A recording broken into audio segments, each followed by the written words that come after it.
Hello दोस्तों, मेरे YouTube channel suspense and thriller story पे आपका स्वागत है। मैं आशा करती हूँ कि मेरी वीडियो आपको पसंद आती होगी, तो प्लीज़ हमारे चैनल को सपोर्ट कीजिए और हमें लाइक और सब्सक्राइब ज़रूर कर लीजिए ताकि आपको आगे की नोटिफिकेशन मिलती रहे। दोस्तों, आप सभी ने बचपन में भूतिया कहानी ज़रूर सुनी है। हम अपने दादा दादी, नाना नानी को कहते थे कि हमें भूत वाली कहानी सुनाओ। बचपन की वो भूत वाली कहानी बहुत डरावनी तो होती थी, लेकिन रोमांच से भी भरी होती थी। भूतिया कहानी सुनने के बाद हमें भी डर लगता था। हम सोचते थे कि भूतिया कहानी का भूत रात को आकर हमें उठा ले जाएगा। रात को जब भी कोई आवाज़ आती थी तो हम सोचते थे कि भूत की आवाज़ है। भूत वाली फिल्म देखने के बाद भी हमारे साथ ऐसा ही होता था। क्या आपके साथ ऐसा होता है? तो हमें कमेंट करके ज़रूर बताएं और हमारे चैनल को सब्सक्राइब कर लें। भूतिया कहानी में आज हम आपको भूतिया पीपल का पेड़ की कहानी सुनाने वाले हैं। कैसे एक पहलवान ने भूत से सौदा किया। तो चलिए हम अपनी कहानी स्टार्ट करते हैं। भूतिया पीपल का पेड़। रामपुर गांव में मोहनलाल नाम का एक पहलवान रहता था। मोहनलाल के पास 50 भैंसे थे। पूरे दिन बस भैंसों की देखभाल करता और दूध पीता था। मोहनलाल पूरे दिन यही काम करता था। पहलवान अपने साथ 50 किलो का लोहे का डंडा रखता था। ज़रूरत के समय वो उसी लोहे के डंडे से लड़ाई करता था। कुछ दिनों से पहलवान रास्ते से आने जाने वाले लोगों से पूछता था कि मेरा विवाह किधर होगा। जब लोग उसका जवाब नहीं देते थे तो पहलवान उसी लोहे के डंडे से लोगों को पिटाई करता था। एक दिन पहलवान के पास वाले रास्ते से एक ब्राह्मण और एक नाई दूसरे देश में विवाह की रस्म करने जा रहे थे। उनको रास्ते में पहलवान मिल गया। पहलवान ने ब्राह्मण और नाई से भी वही सवाल पूछा, मेरा विवाह किधर होगा। नाई और ब्राह्मण दोनों भयभीत हो गए। उनको पता था कि अगर वो पहलवान की बात का जवाब नहीं देंगे तो वो उनकी पिटाई करेगा। इसलिए नाई ने एक युक्ति लगाई और पहलवान से कहा, दूर तार का पेड़ है, उधर तुम्हारा विवाह होगा। नाई की इस बात को सुनकर पहलवान बड़ा खुश हो गया। उसने अपनी 50 पैसे उनको दे दिए। पहलवान, यह सब तुम लेते जाओ, अब यह मेरे किसी काम का नहीं है। अब मैं अपने ससुराल चला खरीदारी करने। पहलवान ताड़ के वृक्ष को अपना लक्ष्य बनाकर उसके पास पहुंच जाता है। वहां पहले से ही एक झोपड़ी थी जिसके अंदर एक महिला और एक बच्चा था। पहलवान ने झोपड़ी के बाहर जाकर आवाज़ लगाई। महिला को समझ में नहीं आया कि यह व्यक्ति कौन है। महिला ने सोचा कि मेरे पति के जानकार हो सकते हैं, इसलिए महिला ने पहलवान को मेहमान के कक्ष में बैठा दिया और बाल्टी लोटा हाथ पैर धोने के लिए दे दिया। जब उस महिला का पति आता है तो वह पहलवान को देखकर आश्चर्य में सोचने लगता है कि यह व्यक्ति कौन है। वह अपनी पत्नी से पूछता है कि यह कौन है।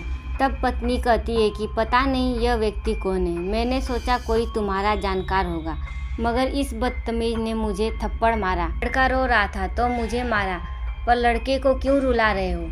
इतना सुनने के बाद उस महिला का पति क्रोधित हो जाता है और पहलवान के पास जाकर कहता है, तूने मेरी बीवी को कैसे मारा। यह कहते हुए पहलवान से झगड़ा करने लगता है। मोहनलाल पहलवान उसकी बदतमीजी बर्दाश्त नहीं कर पाया और लोहे का डंडा उठाकर उस व्यक्ति के सिर पे मार दिया। डंडा लगते ही वो आदमी मर गया। अब उसकी पत्नी जोर जोर से रोने लगी, कहने लगी, तुमने मेरे पति को मार दिया। मेरे पति ही तो मेरा सहारा थे, अब वो भी मर गए, इसलिए अब तुम्हारे साथ ही मुझे अपनी ज़िंदगी जीनी होगी। पहलवान भी उस महिला और बेटे के साथ घर में रहने लगते हैं। 10-15 दिन बीत जाते हैं। घर में जमा सारा राशन पानी खत्म हो जाता है। तब महिला कहती है, तुम कुछ कमाई करो या हम ऐसे ही भूखे मरेंगे। बिना कमाए जीवन कैसे चलेगा। मोहनलाल पहलवान भैंसों का दूध पीने और उनकी देखरेख करने के अलावा कोई भी काम नहीं जानता था। तब पहलवान बोलता है, कमाई कमाई क्या होती है, बताओ। वो महिला पहलवान को कहती है कि राजमहल में जाकर खेती करने के लिए कुछ ज़मीन मांग लो, जिस पर हम मेहनत करके अनाज उगाएंगे। महिला के कहे अनुसार पहलवान अपना डंडा हाथ में लेकर राजमहल की तरफ चला जाता है। राजमहल कुछ दूर ही बचा होगा कि पहलवान को अपनी ओर आते देखकर सभी लोग डर जाते हैं। वे सोचते हैं कि यह पहलवान कहीं उन्हें डंडे से ना मार दे।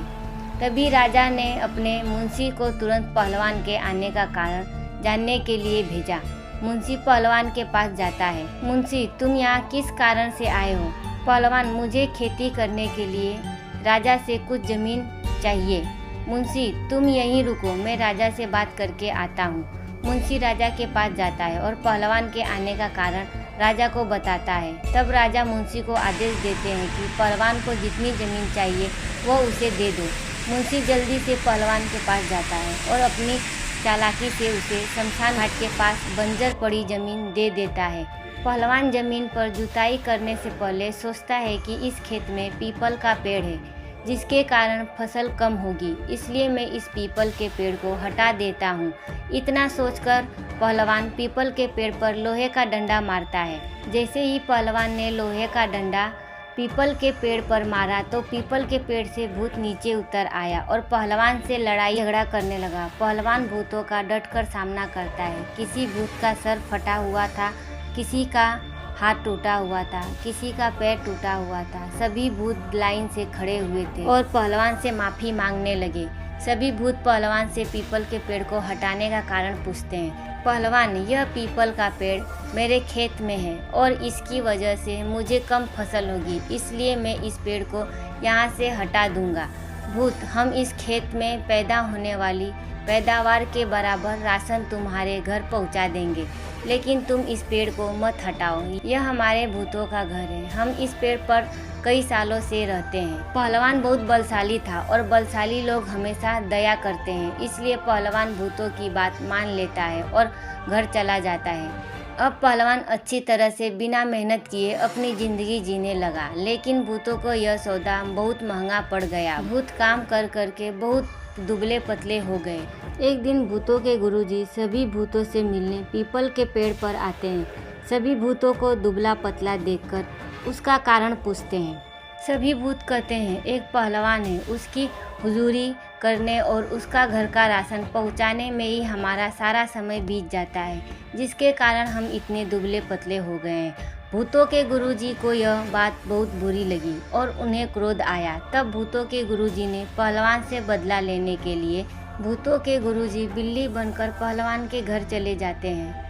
रोजाना पहलवान के घर का दूध पीने लगते हैं। इस पर पहलवान बहुत परेशान हो जाता है। बिल्ली को सबक सिखाने के लिए दरवाजे की आड़ में छुप जाता है। जैसे ही बाहर से बिल्ली के वेश में भूतों के गुरुजी अंदर आते हैं तो उन्होंने पहलवान को पहले से ही दरवाजे के पीछे छुपा देख लिया था। भूतों के गुरुजी ने सोचा कि पहलवान से छुपकर हमला किया जाए। इधर पहलवान पहले से ही दाव लगाकर बैठा था कि बिल्ली घर में प्रवेश करे और उस पर हमला किया जाए, लेकिन बहुत देर से बिल्ली अंदर ही नहीं आ रही थी।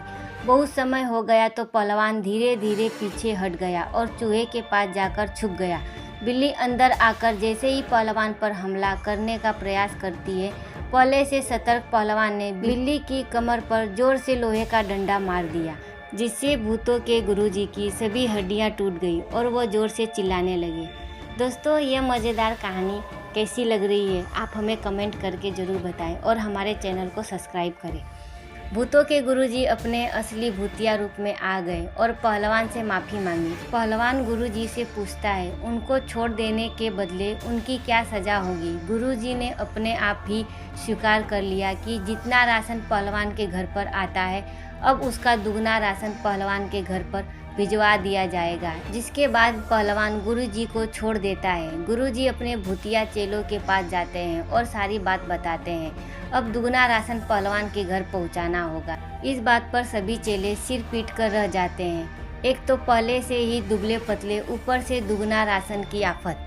तो दोस्तों, आपको भूतिया पीपल के पेड़ की कहानी कैसी लगी हमें कमेंट करके ज़रूर बताएं और हमारे चैनल को सब्सक्राइब कर लें ताकि आपको आगे की नोटिफिकेशन मिलती रहे। अगर ये कहानी आपको पसंद आई तो अपने दोस्तों को शेयर करें। धन्यवाद।